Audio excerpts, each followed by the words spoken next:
वाले हैं जिनके गार्जियंस पढ़े लिखे नहीं हैं, तो वो अपने बच्चों को तो पढ़ाना चाहते हैं, लेकिन उनकी कंडीशन है कि अगर उनके गार्जियंस पढ़े नहीं हैं तो बच्चों को एडमिशन नहीं देते हैं। आपने भी सुना सनबीम्स स्कूल में जो मैडम के साथ में वक्तव्य हुआ, उसमें इस चीज़ से पेरेंट्स बहुत परेशान हैं। पहले अभी क्या होता है, कहते हैं admission fees per year charge होती है। नहीं सर, जबकि एडमिशन फीस का मतलब पर ईयर का नहीं होता है, एक टाइम वन टाइम। अगर बच्चा आपके यहाँ कंटिन्यू पढ़ रहा है तो कोई देने की जरूरत नहीं, तो हर वर्ष जो है आपको एडमिशन फीस देने की जरूरत नहीं, और एडमिशन फीस भी बहुत महंगी होती है। तो इस पर क्या कहना चाहेंगे आप? देखिए, इस पर मैं एक बात कहना चाहती हूँ कि जो पेरेंट्स हैं, देखिए ये दो तरफा बातें जी। एक तो पेरेंट्स के पॉइंट ऑफ व्यू से, और बीइंग प्रिंसिपल, मैं पेरेंट भी हूँ और मैं प्रिंसिपल जी, इसीलिए मैंने आपसे प्रश्न हाँ, तो मेरे बच्चे भी बहुत प्रतिष्ठित विद्यालय में पढ़ते हैं लखनऊ में, और अगर मैंने अपने बच्चे को किसी एक स्कूल में डाला है तो मैंने पहले उसका फीस स्ट्रक्चर देखा होगा ना सर जी। जब मैंने सेलेक्ट किया कि मेरे बच्चे की अगर 15,000 रुपये महीना फीस जानी है तो मैंने सेलेक्ट किया है ना, तो फिर मैं बाद में क्यों पछताऊँ? यानी कि मुझे अपने डिसीजन पे भरोसा नहीं है। भाई, दुनिया में क्षेत्र में हर तरीके के कैडर के स्कूल हैं, ठीक है। 1,000 रुपये में भी पढ़ा रहे हैं, 2,000 रुपये में पढ़ा रहे हैं, 2,500 रुपये में पढ़ा रहे हैं, 5,000 में पढ़ा रहे हैं, 10,000 में पढ़ा रहे हैं। आपने सेलेक्ट किया है ना, वहाँ विद्यालय तो आपके पास नहीं गया था कि आप मेरे पास ही आओ, मैं आपको फ्री में पढ़ाऊंगा, ठीक है, नहीं कह रहा है। तो ये मुझे लगता है पेरेंट्स अपने डिसीजन को लेकर के कहीं पर स्टेबल नहीं है। अगर आपने किसी अच्छे विद्यालय, बड़े विद्यालय में डाला है तो देखिए उसकी यूनिफॉर्म भी होगी, उसकी बुक्स भी स्टैंडर्ड होंगी। वो डिफरेंस कैसे क्रिएट करेगा? अगर कोई, मैं व्यक्तिगत टिप्पणी नहीं कर रही हूँ, लेकिन आप देखिए किताबें अगर सब विद्यालय की एक जैसी होंगी तो अंतर क्या रहेगा? हमें अंतर चाहिए क्यों?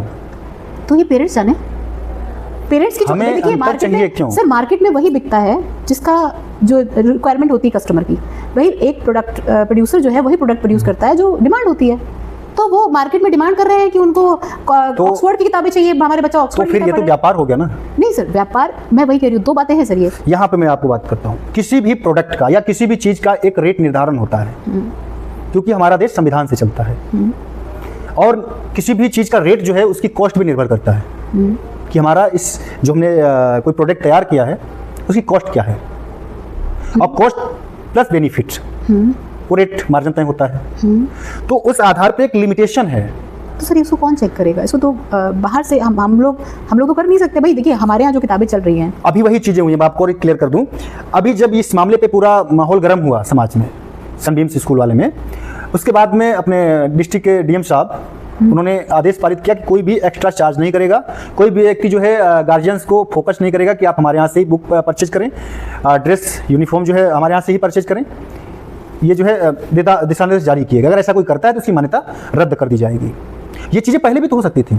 कहीं ना कहीं विद्यालय जो है के जो स्टाफ हैं या उसके जो प्रबंधक हैं, मैनेजर हैं, उनकी मनमानी तो चल रही थी आज तक।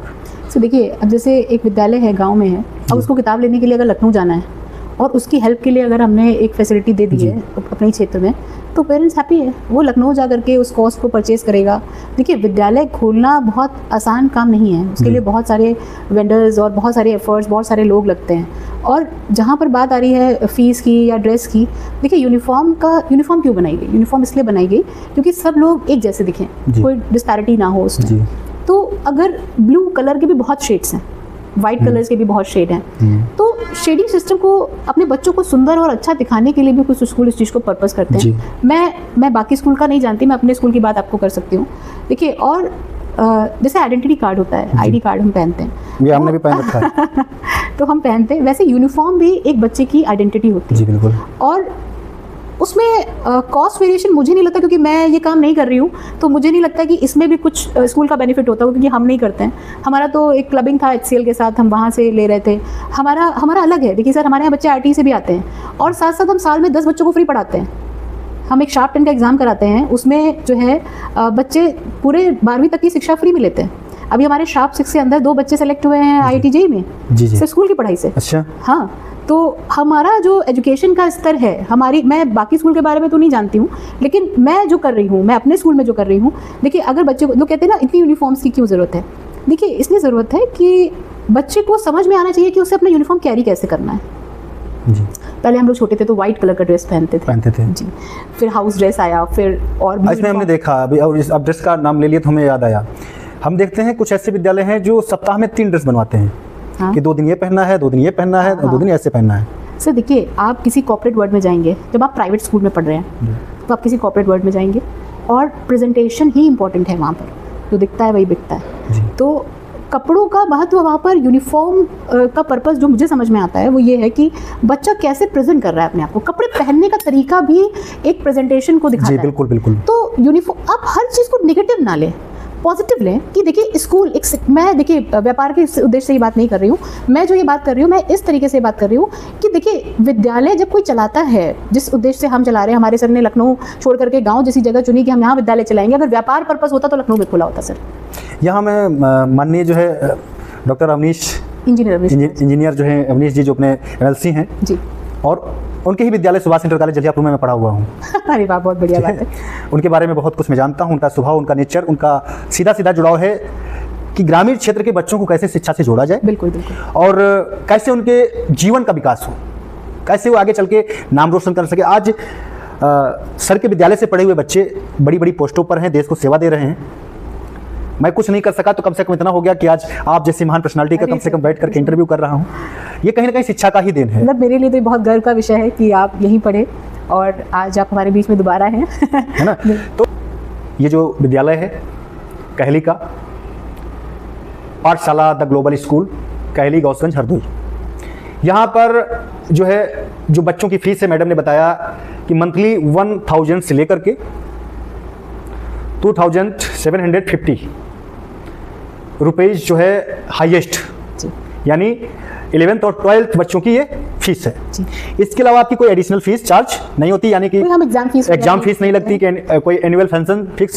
सर एनुअल फंक्शन में जो बच्चे ड्रेसेस वगैरह लेते हैं उनका होता है, वो परचेज करते नहीं, परचेज नहीं करते सर, हम रेंट पे मंगाते हैं क्योंकि उसका कोई यूज नहीं होता है। ठीक है, मतलब जो भी एनुअल फंक्शन वगैरह जो भी रहते होंगे, एडिशनल बहुत ज़्यादा कितना सर वो तो ड्रेस पे डिपेंड करता है, लेकिन हर साल एनुअल फंक्शन भी नहीं होता, 2 साल में एक बार, 2 साल में एक बार, यानी वही ज़्यादा 100, 500, 1000 रुपये ज़्यादा नहीं सर।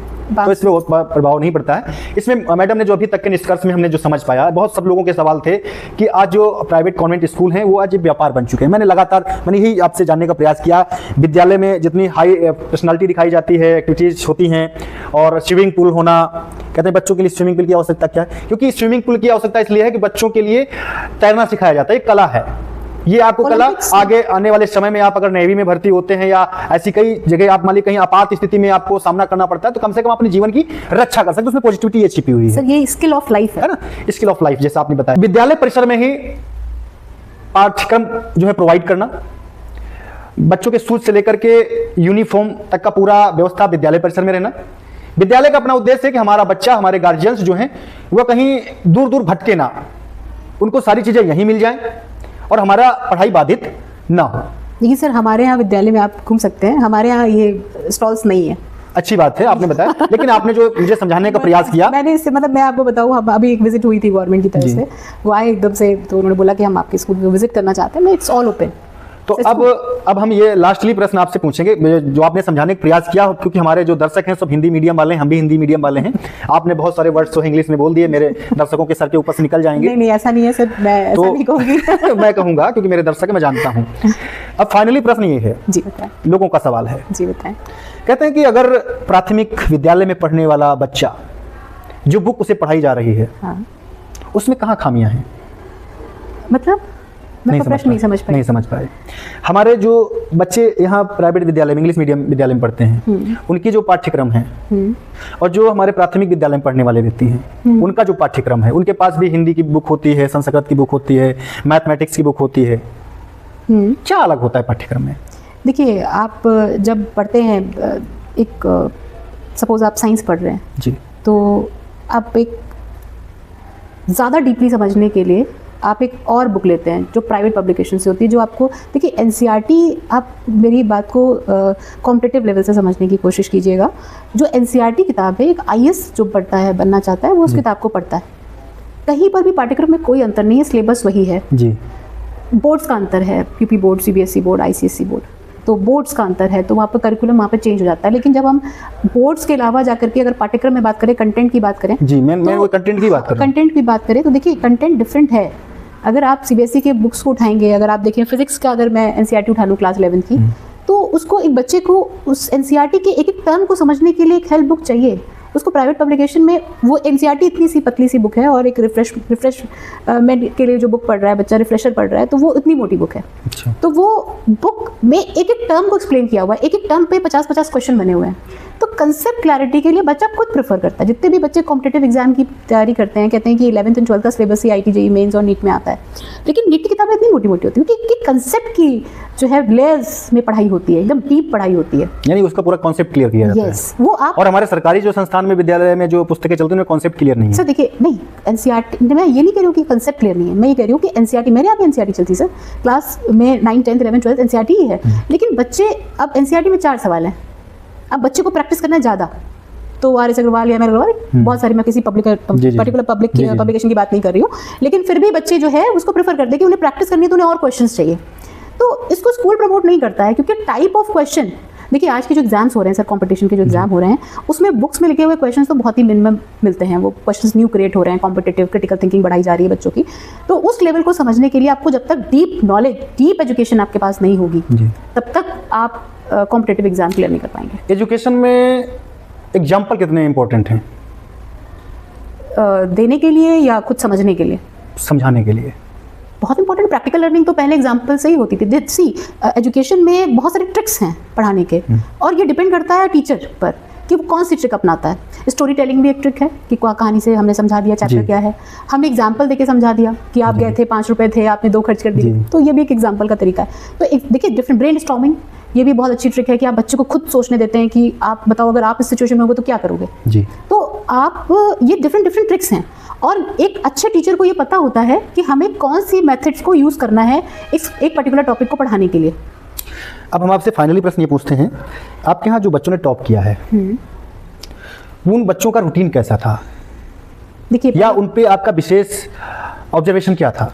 देखिए, सबसे पहली बात तो मेरा विद्यालय डमी स्टूडेंट्स के लिए नहीं है। मेरे स्कूल में जो बच्चे हैं वो रेगुलर स्कूल आते हैं।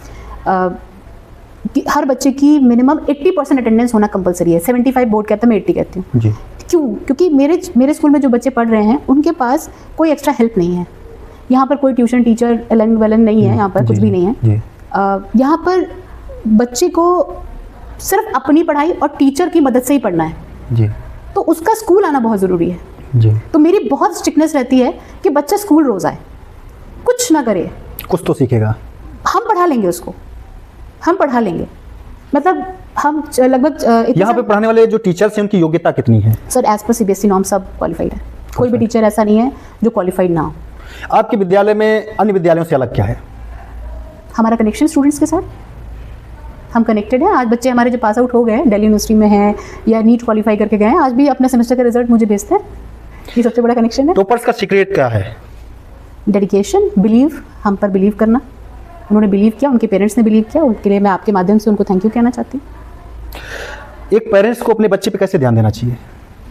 बहुत शॉर्ट। समय देना, अपना समय दें और प्रयास करें कि उनको विद्यालय में क्या वर्क दिया गया है और क्या पढ़ाया गया है वो एक बार समय देंगे सर, तो उनको पता होगा कि बहुत सारे ऐसे हमारे पेरेंट्स होते हैं जिनको वो पहले ही नहीं पढ़े हुए हैं, बड़ी समस्या है। ये बहुत बड़ा अच्छा आपने प्रश्न पूछा है, मैं इस पे 2 लाइन बोलना चाहूँगी। देखिए ये बहुत सारे पेरेंट्स मुझे कहते हैं मैडम हमें अंग्रेजी पढ़नी नहीं आती है, हमें नहीं पता, हम पढ़े लिखे नहीं है, कुछ भी है। देखिए आपका समय देना ही सब कुछ है। आप बच्चे को काबिल बनाने निकले हैं और आप बना लेंगे अगर आप समय देंगे। इससे कुछ फर्क नहीं पड़ता है कि आपकी एजुकेशन लेवल क्या है, उससे कोई फर्क नहीं पड़ता है। बच्चे को पढ़ाने निकले हैं पर उस पर विश्वास रखिए। और यहीं पे एक और हमारे दिमाग में प्रश्न आ गया।